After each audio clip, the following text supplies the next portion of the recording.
All right. Hello, everyone, and now welcome to a match taken from the Ryzing Star Cup. I first of all, I gotta say, yes, I know this is the Back to WarCraft guys' tournament, Ryzing Star Cup.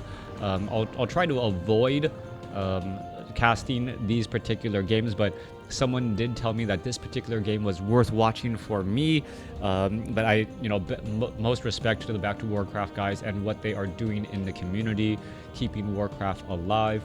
A little bit of announcement and news for WarCraft 3 or WarCraft Reforged at DreamHack Anaheim. I will be attending the event. I think I mentioned that a couple of times. I will not be a caster.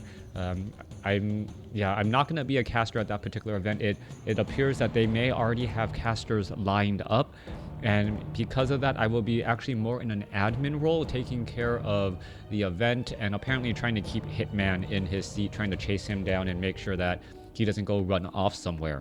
Anyways, we're taking a look at KiWiKaKi, I believe a former player of Root. I keep on thinking Root KiWiKaKi whenever I hear KiWiKaKi.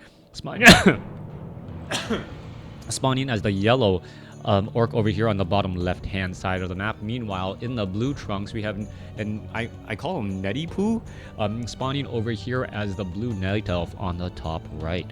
We are going to be going into a Keeper of the Grove. It looks like archers will be trained, and this will be a pretty standard matchup. For all of you guys out there who did not know about DreamHack Anaheim, it looks like some very, very big players will be coming into the event as well. Though I believe is coming to the event.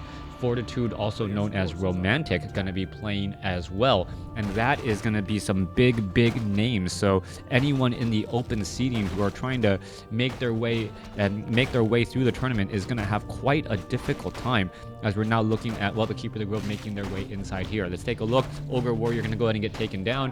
Keeper of the Grove going to pick up some items. There's a Gloves of Haste. Meanwhile, Farseer quickly summoning up some Spirit Wolves and now running out across the map.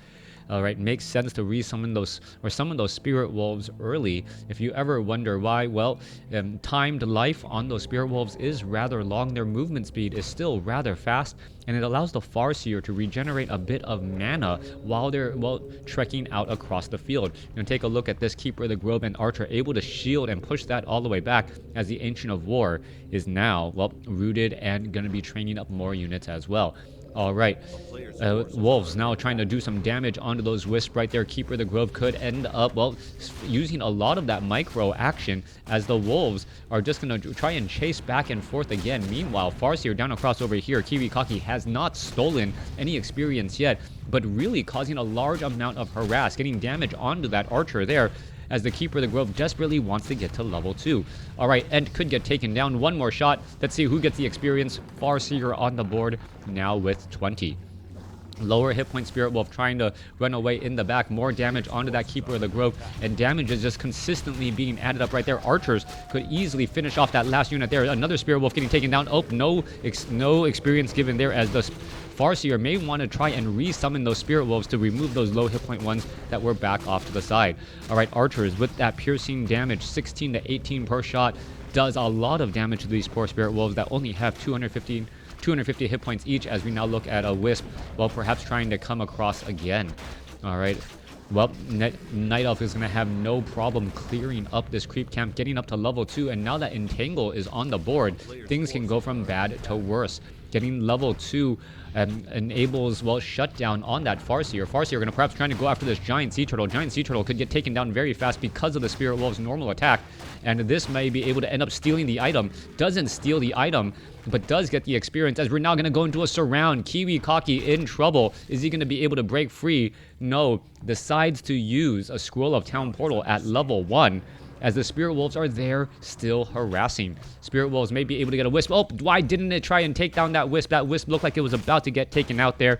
KiWiKaKi now trying to retreat back with the Spirit Wolves again.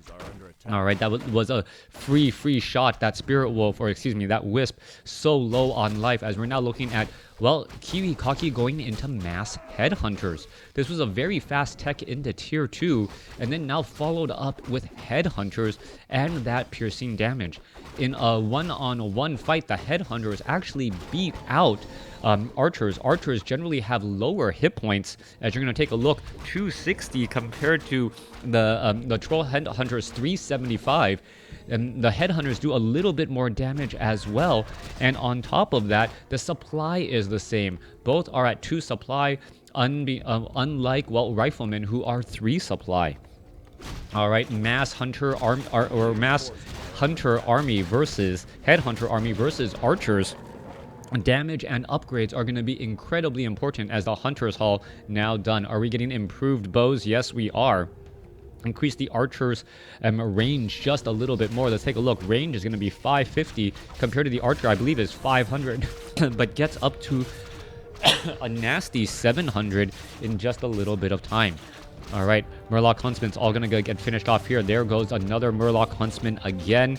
Keeper of the Grove going to stay at level 3 as the Archers are going to be shifting away.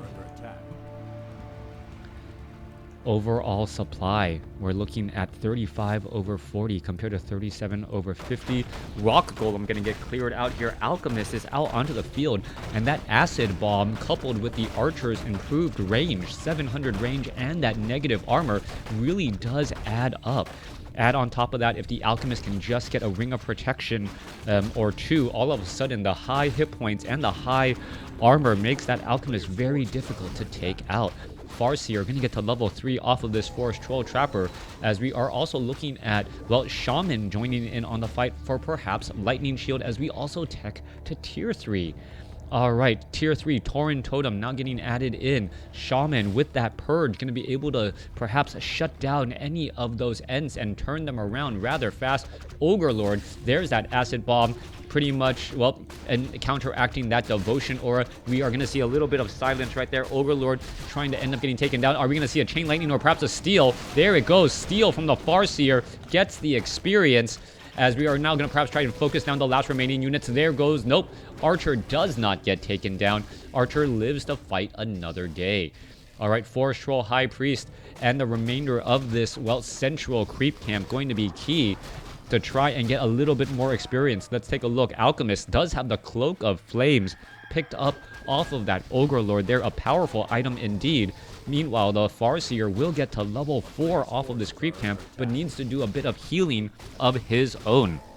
Shaman still at the Initiate training, now getting into the Adept training as well. Torian Totem still just now getting finished, as the tech to tier 3 is done. We are now going into the Berserker upgrade as well. We are looking at, what, 23 to 27 damage at 375 hit points each. Meanwhile, the Archers are still dealing 16 to 18 damage per attack. As we transition into, oh, the friendly Mountain Giant. Mountain Giants gonna be a perfect counter to this Mass Troll Headhunter army that KiWiKaKi is trying to attack with. Are we gonna get a detonation? Yes, we are. Farseer losing a little bit of mana there, as KiWiKaKi does back off. Our engagement about to get on right there. 34 damage, that critical strike from those dire wolves, dealing big damage indeed. And we're going to see all of these units getting finished off pretty quickly. There they go. And the units are trying to back up again. Troll Berserkers are now have a little bit more, or have more hit points, and also attack faster with that Bloodlust, being able to focus down those units. Thank you for the subscription. I am not even streaming, so that might just be a YouTube sub. Even if that is the case, thank you very much. Really enjoy having more and more people watch my content. As we take a look back again, Mountain Giant, medium armored, that is greatly reducing the amount of damage that it takes from piercing. Meanwhile, we are still at a solo Farseer. So, and we are also now going into a tiny Great Hall for a possible expansion. Torian are also being trained, so KiWiKaKi, perhaps knowing that his opponent was going to try and go for Mountain Giants, ended up going Torian for himself.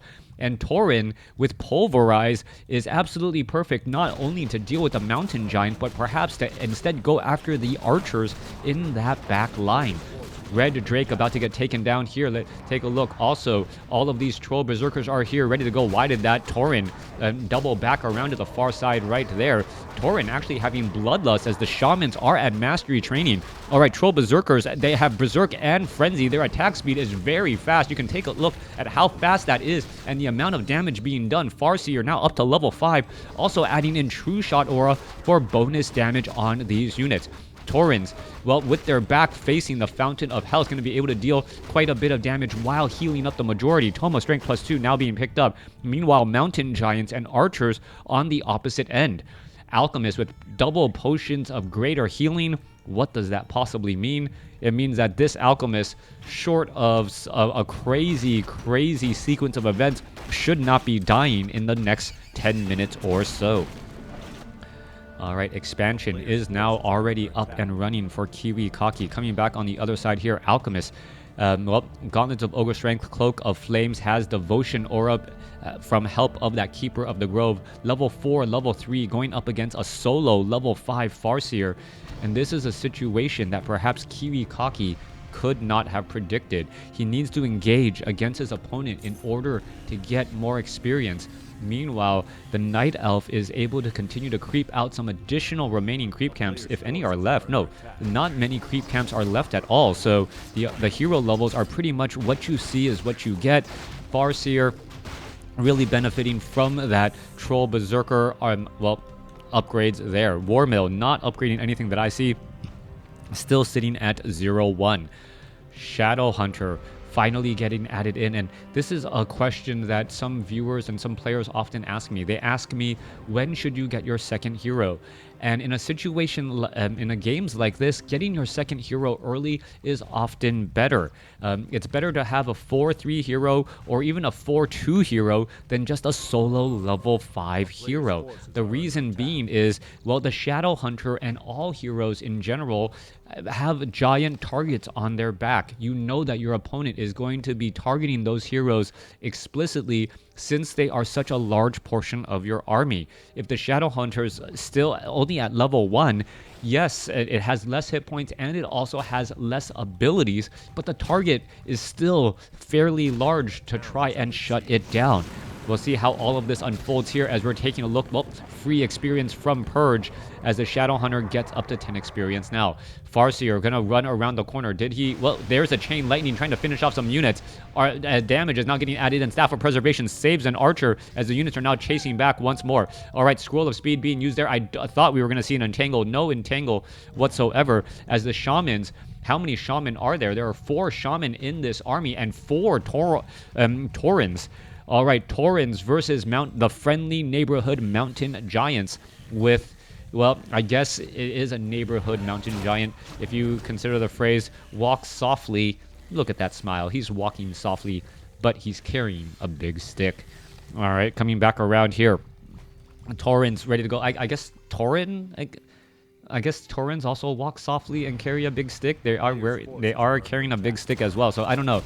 You guys let me know in the comments who does it better, walking softly and carrying a big stick. I don't know, the Taurens seem a little bit meaner than your friendly neighborhood mountain giant. Coming back around, let's take a look. Torian gonna try and lead the charge here. Berserk, Bloodlust now coming online here. Shadowhunter is gonna there, Acid Bomb, and all of a sudden the Shadowhunter, this is the issue that we were explaining earlier. The Torian Totem gonna try to get into the front there. There's that Scroll of Speed, and there is a little bit of that pounding now as that damage is chasing after all of those units. A Purge perhaps onto some of those mountain giants would prevent them from being able to escape as the Torian Totem, it actually felt like the Torian Totems and the other units were actually walking in unit formation, preventing the Torian from actually perhaps getting too far ahead of those other units. Berserkers, average movement speed. Torian, well, movement speed is fast. Farseer, very fast movement speed, as we're still trying to get into the right spots.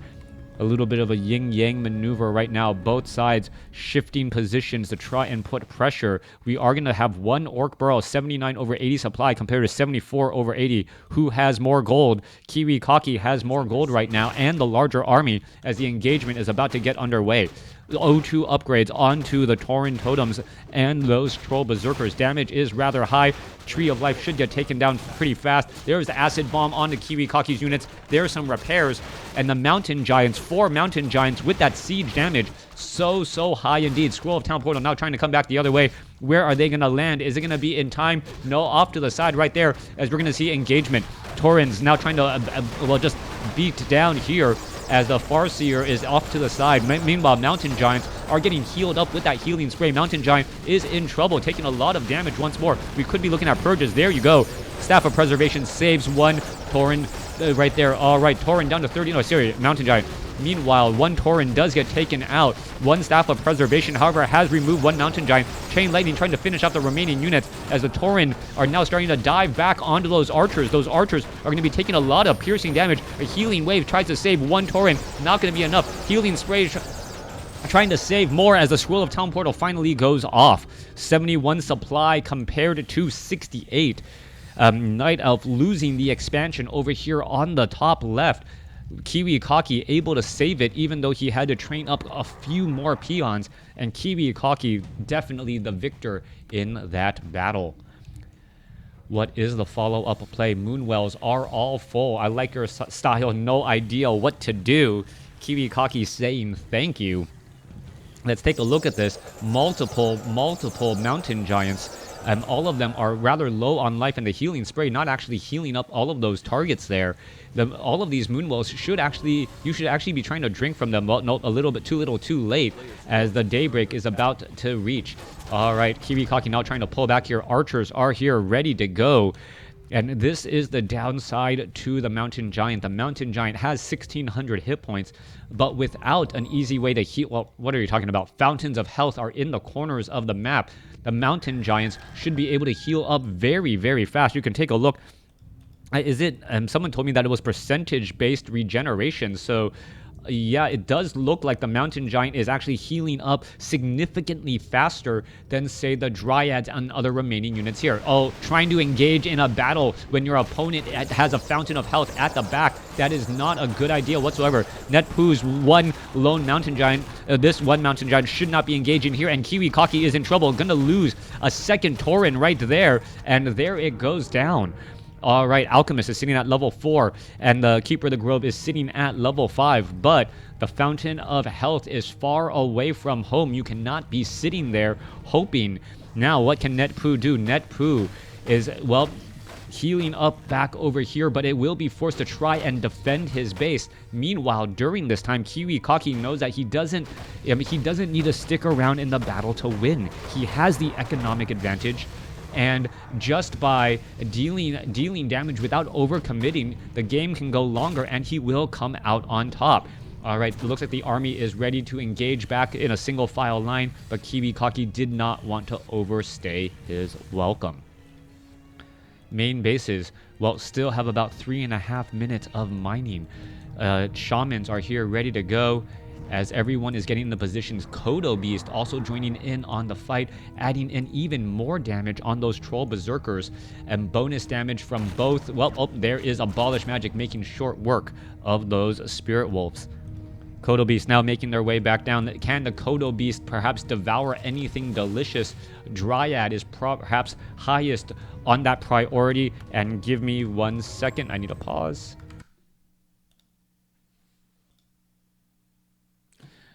All right, I am back. Sorry, I had to answer the door as we're taking a look at, well, Kodo Beast now making their way back out. So far, KiWiKaKi has been in a very good control of this game. Farseer nearing level 6, but I don't believe that Earthquake will be much of an issue as the Keeper of the Grove, well, just entangles that particular strategy. Dryads, Archers now making their way back as well. It is 2 bases against 1 right now as this has not been re-established. And I think KiWiKaKi is taking his time. He knows that his opponent is not going to be able to get gold nearly as quickly. Even if the Tree of Life is up and running, it still takes additional time to entangle that gold mine. And he's using every second he can get to build his perfect army. He is, however, currently in high upkeep, so that window of opportunity is closing quickly, as he is currently only getting 8 gold a second compared to the Night Elf's 7. That is the downside of trying to go into high upkeep. He will have a much larger army, and it's going to come down to the timing on this attack. 90 over 90 supply is not something you want to be at. You want to be at 100 or 80, nowhere in between. Let's take a look at the items as well. Farseer is full. Shadow Hunter is empty. And with that said, I actually question this move to go into 90 supply when you can spend that additional gold on items on a bare Shadow Hunter. Potions of Lesser Invulnerability, Scrolls of Healing, Scrolls of Protection, to perhaps try and drain out mana from those Dryads as well.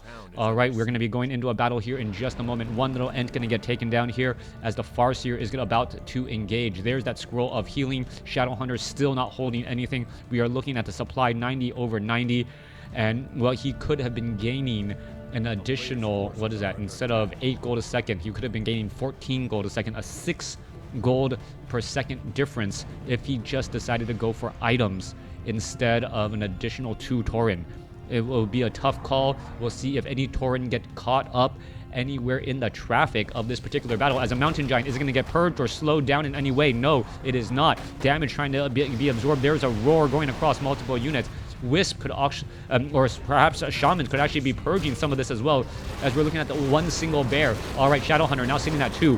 Tauren Totem trying to push their way through. Healing Wave trying to bounce back around, and this one Tauren Totem is going to get taken down. More battle leading underway again, as the Taurens are trying to just pulverize the ground and slow things up. You can see the Tree of Life is back across over here. 80 over 90 supply, battling it out once again.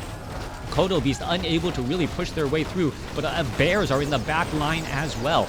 All right, you can take a look. Oh, that Fairy Dragons are coming in back as well. Scroll of Speed is going to finish off those Fairy Dragons, as the Scroll of Speed is going to allow a faster chase onto Neytpoh's units. Taurens now just pounding the ground, chasing after all those units. Healing Spray, Purge onto the Mountain Giants are going to slow them down once more, as the mana flaring Fairy Dragons are causing problems for all of the Shaman in the background. All right, Tauren trying to push their way through again, as the Farseer gets up to level 6. Once again, though, the Keeper of the Grove is in the back and will entangle any of those potential ultimate abilities. Shadowhunter finally gets up to level 3. Level 2 Healing Wave low on mana.